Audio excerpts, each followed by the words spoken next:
Hey guys, welcome back to the BeeBo Drives channel. I'm doing this video standing up back here in the sleeper. I guess I'm gonna do this one, this guy truck style, because my battery on my light's dead and it's just too dark sitting up there in the driver's seat.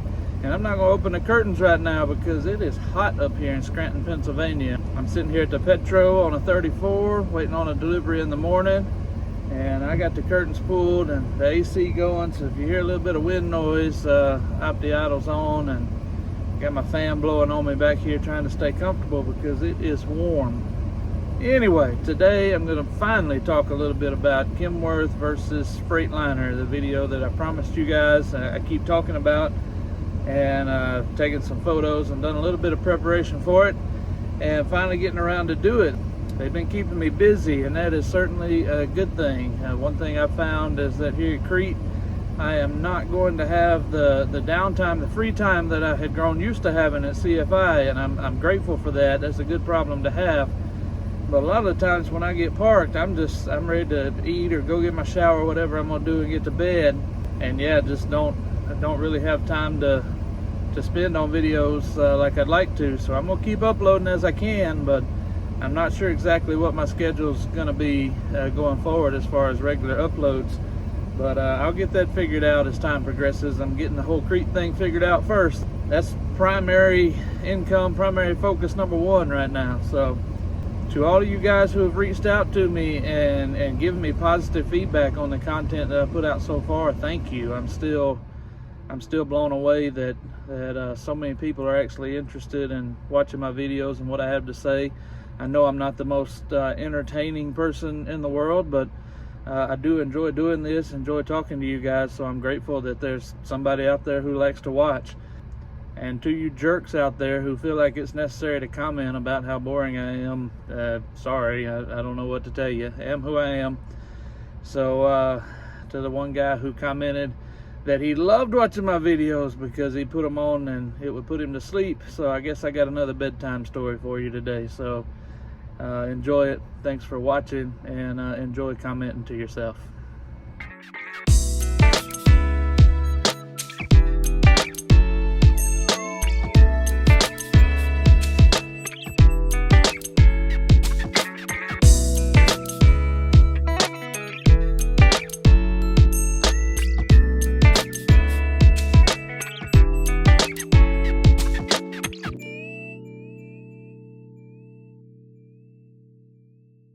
Alright guys, we'll get into it. I got my book here, made a few notes, just kind of the bullet points I wanted to touch on. Before I get into it, I want to tell you this. Today I'm going to be talking about the Kenworths that I drove at CFI versus the Freightliner that I'm currently driving for Crete. What that basically means is this is going to be a rundown of my experience in the trucks that I've driven. As most of you are aware, there are many different ways that these trucks can be spec'd and configured, different engines and drivetrains, different options, different storage options inside, all sorts of different things. And so if you're looking for an all-encompassing Freightliner versus Kenworth video, this is really not it. This is just my experience. This is the Kenworths that I drove. I drove two different trucks with CFI. And the way that those trucks were spec'd out versus the way that this Freightliner spec'd out here with Crete. So the things that I mentioned in this video that are true about those trucks may not be true about other Kenworths or other Freightliners. They're not always all spec'd the exact same. Alright, the first thing I'm going to mention is just the general appearance of the truck. Obviously this is something that's 100% opinion. Different folks like different things. How boring would the world be if we all liked the same thing, right? In my personal opinion, the T680s that I drove, especially the next gen, the second one that I had at CFI, is a better looking truck from the outside. I love those kind of squared off sharp lines, the way the fenders come down in the front, the more narrow hood. I like the way that the T680 looks.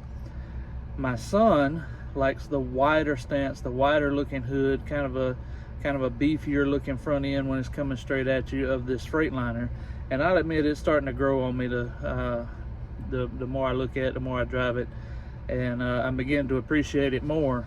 but in my opinion, the Kenworth just kind of had a meaner look to it.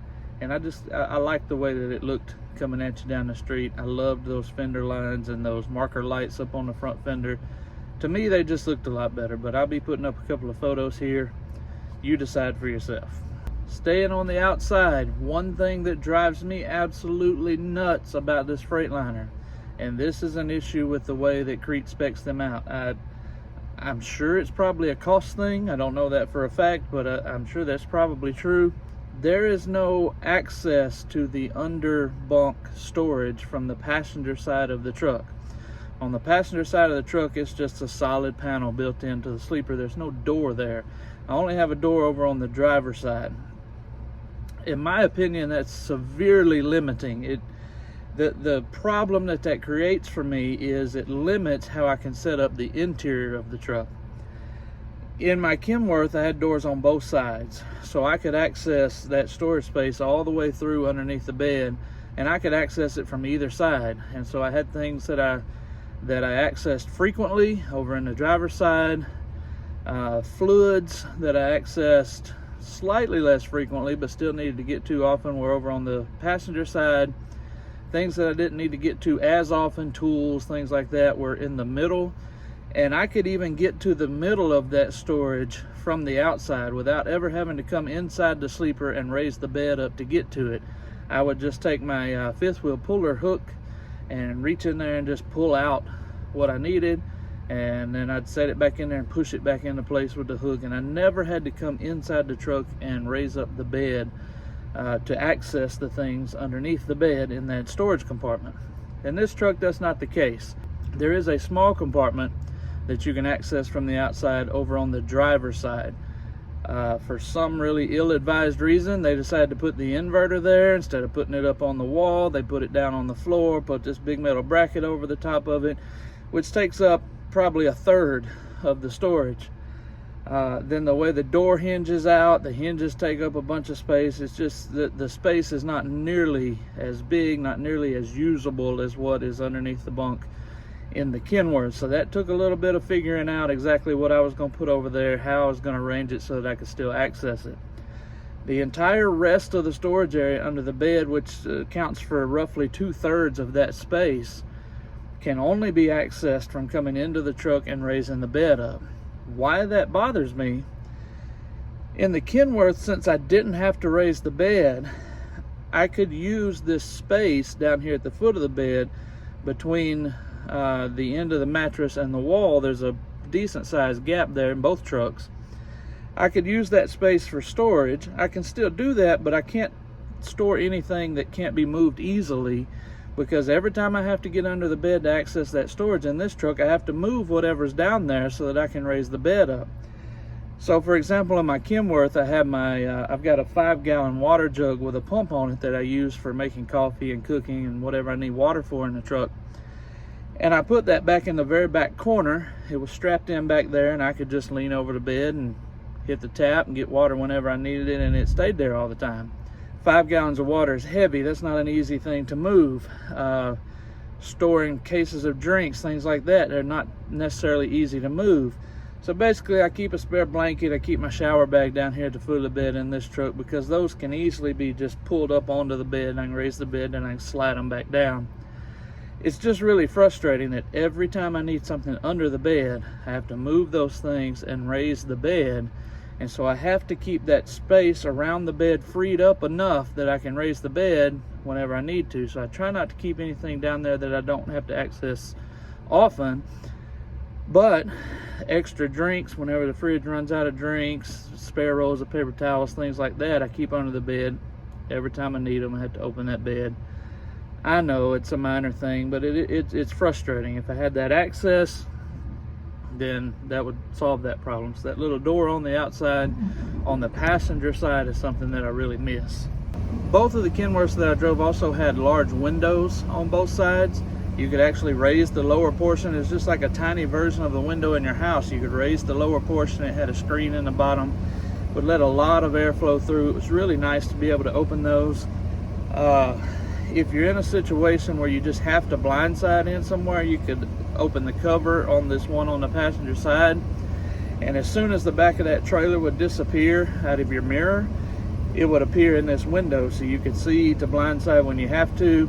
I try not to, but you know, some of those awful places down in Laredo, it's your only option. So multiple reasons why I missed that. Also, those windows were mounted in large doors that also served as emergency escape hatches. And so you could open those doors. From a safety standpoint, obviously it's nice to have those extra escape hatches on both sides in the event that you ever needed it. But also it was really nice because I would open up this one over here on the driver's side and toss my groceries and my bags and stuff in, and it was just easier to put things in and out of the truck. That was certainly nice to have.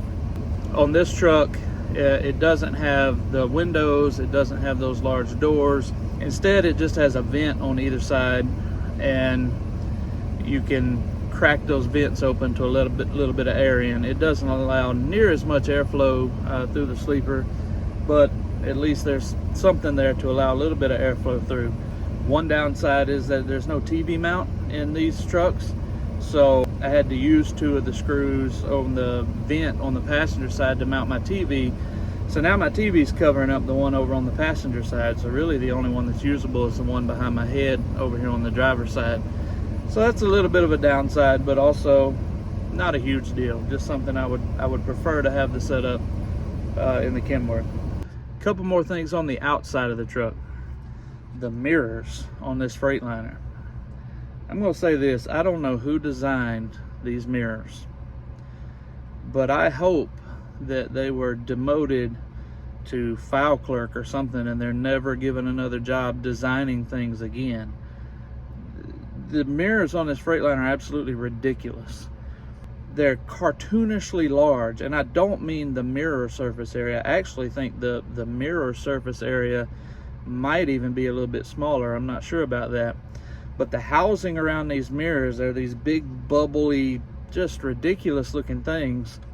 And instead of being mounted onto the frame of the truck forward of the doors like they are in the Freightliners, they're actually mounted to the door, so they actually swing out with the doors when the doors open. That's not a huge deal, but the fact that they're further back creates a terrible blind spot. You've got the huge A-pillars on either side of the windshield, and then right beside them are these cartoonishly large mirrors, and that just creates a giant blind spot. So when you're sitting at a stop sign, you're trying to see traffic coming, especially from the right side. If there's traffic approaching from your right, there's a good 150 to 200 feet of cross traffic that you cannot see unless you lean back, lean over, raise up, and look over those mirrors. The blind spot is just atrocious. So yeah, I don't know whose idea that was, but that is a very annoying issue. Now, you can overcome that. You just have to know that that blind spot's there. Don't trust just what you can see on either side of it when you pull up to a stop sign. You have to make sure that you raise up, lean forward, lean backwards, and look around and really watch. But it was certainly a frustration when I very first started driving this truck. It's something I've just kind of learned to adapt and learned to deal with since then. But yeah, really, in my opinion, really poor design. The other thing to note about this Freightliner is going to kind of lead into what I consider a good thing, but it's something to watch out for. The steps coming up into the truck are steeper. They're not as offset. So in the Freightliner, the bottom step was offset from the top step a pretty good bit. So much so that even as a bigger guy, I could stand on the bottom step and not be hanging back. Like I could stand up straight, you know, center of balance on the bottom step. Can't do that on this truck. The steps are more on top of each other on this truck. And the reason for that is, and this is where it gets into a good thing in my opinion, the cab portion of the truck is wider. So if you look down the outside of the Kenworth, that follow the line down the sleeper, and as you come up and approach the door, it turns inwards a pretty good bit, because the cab portion, the portion where the front seats are on that Kenworth, is much narrower. If you do the same, look down the side of the Freightliner, there's just a very slight inward curve just forward of the sleeper, because that front section is almost just as wide as the sleeper. That makes it where you have to be a little more careful getting in and out of the truck. Not a huge deal. They make big wide opens, good sturdy grab handles. It's not a huge issue, but just something to watch out for, especially if you're coming out of the Kenworth and you're used to being able to step down so easily, and then now you've got this more vertical climb. Just something to watch for. But what that creates inside the Freightliner is a much more spacious cab. In the Kenworth, as a bigger guy, whenever I stood up from the driver's seat and wanted to walk back into the sleeper, I would have to turn sideways to go back between the two front seats. And it was easier if I had at least one of the armrests down, like the space was that small. In this Freightliner, it doesn't matter where the armrests are, and I can turn and I can just walk straight right between the seats. This gap here in the front is much larger because the seats are spaced out wider, because that front portion of the truck is so much wider. One little side note, that does make your sight picture looking down the lane when you're driving the truck just a little bit different, because when you're centered up in your lane, you're actually sitting a little bit closer to the zipper line in a Freightliner than you are in the Kenworth. That took a little bit of getting used to when I first started driving the Freightliner. I had a tendency to ride a little bit closer to the fog line because of that, and I had to get used to being over a little bit closer to the zipper line when I'm centered up in the lane. But that extra space in this cab is probably my favorite thing about this Freightliner. It just has this feel to it inside that it's just so much more spacious. There's so much more open space. The spot where I'm standing right now, it's at least a foot wider than in the Kenworth, and it's probably 6 or 8 inches further from the back of the seats to the front of my bed. Even though on the grand scale of things, it's really just a small portion bigger than the Kenworth, it just has this feel about it that feels so roomy and so spacious, and that's something I like a lot when you're spending such a large portion of your life inside this box. So the roominess is fantastic. Can somebody tell me if this thing sounds very strong or if it's clear? Sounds like you're sitting in the seat next to me yelling at me, brother. I answered a couple times and didn't answer. Bro, there's so many knuckleheads out here not running radios nowadays. I feel your pain. I started cab movers back in the early 80s. If you asked a question,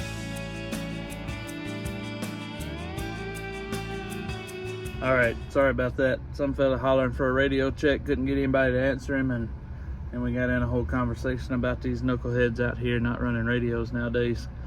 So anyway, that's a whole different rant for me right there. Okay, where was I? The spaciousness of the interior, huge plus for me. The number one thing that I love about this truck, and my biggest positive by far. Maneuverability. Let's talk about that just a moment. It was actually kind of funny when I did my road test here for Crete. It was my first time ever driving in Cascadia. Everything went really well. We get back to the lot. He wants me to 45 into a parking spot there, and I overspun the trailer just a little bit. Had to pull forward to straighten it out. Not a huge deal at all, but I kind of chuckled and I said, man, there's no way that Kenworth would have spun that trailer in that fast. And he laughed. He said, yeah. He said, it's a big difference. Takes a little getting used to. That Kenworth, you needed a quarter acre to turn that thing around. And this truck, you actually got to watch. You'll put your cab extenders into the trailer in a hurry in this truck if you're not paying attention. That extra maneuverability has been something that it's taken me a little bit to get used to, but I've come to really appreciate just how much easier it is to maneuver in small spaces has been fantastic. So that's a huge plus to this truck over the Kenworth, that I will say. Now, sort of related, some folks will say that that advantage is negated by the lack of ride quality. Ride quality is the number one thing when I talk to people who have driven both types of trucks, will tell you is the big negative in the Cascadia. And I will say, it's not as bad as some drivers make you believe it is, but it is a significant difference. I did have one guy tell me, he said, driving the Kenworth, it's kind of like driving a Cadillac, man. It's just smooth ride. Driving the Cascadia is like driving one of those big old 80s model Ford Broncos or something. The guy had a point. I'm not suggesting by any means that you should allow complacency to slip in, you know, in the Kenworth, but I am saying you got to stay up on that wheel a little bit more in this Cascadia. Bumps in the road that you would barely even feel in the Kenworth might just yank the wheel out of your hand if you're not on that wheel in this truck. It is a pretty significant difference. It's not unbearable, but it's definitely noticeable, and the ride quality is definitely degraded in this truck as compared to the Kenworth. Another thing that I almost hate to mention, because I don't want to seem ungrateful, one thing that Crete does that CFI did not do, they provide refrigerators for all their drivers. The refrigerators are in every truck, and I'm very appreciative of that. The bit of a downside though is that where the refrigerator would be in the Kenworth, CFI left that space completely open, and what that allowed for was this large space right in front of where I'm standing. I'll show a picture here, that you could put your own refrigerator, and you could put a good sized refrigerator in there. So in my Kenworth, I had a big refrigerator with a separate freezer space that I really liked having that freezer space. The freezer in this refrigerator is a tiny little box that you can barely fit anything in, and it's inside an already tiny refrigerator. So I definitely miss having that freezer space, because I used to do some meal prepping, portion meals out into freezer bags, store in that freezer, and then I could just dump those bags out into a little rice cooker I've got in the cabinet here and warm them back up, and that was great to be able to do that. Also, I'd keep chicken nuggets, french fries, fish sticks, things like that, and throw them in the air fryer. Well, I guess that's a moot point now, because I can't even run an air fryer in this truck because of the small inverters that they run in here. So that's been another adjustment that I've had to make. We can't put a big enough inverter in here to run my, I don't know how you say it, gallons, whatever, that microwave slash convection oven slash air fryer that everybody loves. I had one in my other truck and it was fantastic. Put french fries, chicken nuggets, things like that in the, either on the convection oven setting or the air fryer, and cook them in the truck. So I've lost that. I've just got a little cheap 700 watt microwave in here. I've had to learn how to do a lot of stuff with that. And then I have this little single burner butane stove that I also can cook on. So just kind of a few things I had to adapt my way of cooking in this truck because of this tiny little 1500 watt inverter that won't push the things I need to cook the way that I used to. But not having the bigger inverter, not having my big refrigerator in here, I do miss that a lot. One of these days I might purchase one of those 12 volt freezers that I see that a lot of people get and give that a try. Don't know where I'd put it. May end up having to let my top bunk back down. I don't really want to put it in the front seat because I got a good setup going up there. I've actually have a patrolman's bag in the front seat that I keep paperwork and my laptop and charge cables and all that, those types of things, and a few snacks that I can grab easily organized into that. So I don't know, just another thing that I've noticed here that I've had to kind of adapt from my old ways of doing things and figure it out. A couple of other little minor things to wrap it up. Neither one of these things are a huge deal, but just something that I've noticed. The finishes inside the Kenworth are much nicer.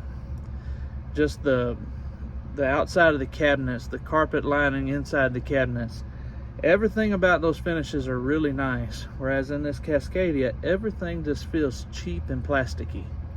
And I don't know what the heck kind of plastic this is, but stuff doesn't want to stick to it at all. As a company driver, you know, we can't drill holes. Anything we want to mount, we got to use double-sided tape or clamp on somehow. And I bought a product called Alien Tape I used to use in the Kenworth, and it would stick things so well that when I move out of the Kenworth, I was afraid I was going to do damage. It would be so well stuck. but I had to swap to a 3M product that says it can hold up to 60 pounds of weight just to get little things like my little Google smart speaker to stick to the plastic in this truck. So that's been kind of weird. It's just this smooth, cheap looking, cheap feeling plastic on all of the surfaces in here. Again, not a huge deal, just something that I've noticed. The other thing, the dash setup in the Cascadia. I like it so much better than the Kenworth. All in the name of trying to make it feel more spacious, Kenworth decided to go with a flat dash. Now, I've been driving trucks long enough to know that most of the older trucks, all the older trucks that I drove when I first started driving, that dash would come over in front of you and then it would turn so that everything that you needed to reach, all your gauges, buttons, and everything, you could reach while fully sitting back in the driver's seat. You never had to lean forward to reach anything. You constantly had to reach forward to reach over and get stuff in that Kenworth. I hate that flat dash design in the Kenworth. I never understood why somebody thought that was a good idea from a driver comfort standpoint. I get that they try to make it feel a little more spacious. It's that smaller cab area, and if they make that dash go flat across, then it kind of gives the feeling of it being a little bit larger. But in this Freightliner, you've got this pretty significant turnout right here in the middle of the dash that puts all your buttons, all your controls, everything you need right there where you just extend your arm and you reach it, and you never have to lean forward to anything. Long days driving, from a driver comfort perspective, in my opinion, that's the way to go. Can't stand that flat dash design. I feel like this design is a much, much better design. Alright guys, I gotta jump in here and add one more thing that I can't believe I forgot. As I'm sitting here editing this video, the truck cranks to cool the cab down, and it reminded me. As cool as the next gen Kenworths look, all of those little individual plastic panels down the side of that truck that make up that look, they rattle like crazy when that truck is idling. There's not nearly enough like vibration insulators or anything. It's just bolted straight on, and everything buzzes and rattles like crazy. When I switched from my 2020 T680 to the next gen, as much as I love the look of it, that next gen drove me crazy when it was idling. I cannot tell you how many times I would get out hunting things that were rattling and shoving little pieces of foam and putting bungee straps behind panels and strapping back to the frame. I looked like a crazy person in a truck stop parking lot trying to shut up all of the rattling and shaking. It was the noisiest truck sitting at idle that I have ever been in. In this Cascadia, butter smooth. A lot of people talk about the opti-idle system that's in this truck and how they don't like it because it wakes them up whenever it cranks and when it cuts off. I don't think this truck ever wakes me up when it cranks up. I can't remember a single time it waking me when it cranks. It does shake a little bit more violently when it cuts off, and every now and then that'll wake me up, and I'll just go right back to sleep. So opti-idle hadn't really been a problem for me. But this truck idles way smoother. It doesn't have all of those little individual plastic parts making up that cool design on the outside that just rattles like crazy. Anyway, just wanted to add that in. Alright guys, that's kind of my take on the Kenworths that I drove over at CFI versus this Freightliner Cascadia that I'm in now here with Crete. I'm sure there's some other things that I missed or overlooked. I've already covered a couple things that I failed to write down in my book here, but those are just kind of my big takeaways. So I hope that in some way you found this useful or entertaining, but that's just my take on the situation. Again, thank you guys very much for watching. Thank you for all the positive support on this channel. Hope everybody's having a great day, and I look forward to talking to all you guys in the next video. God bless.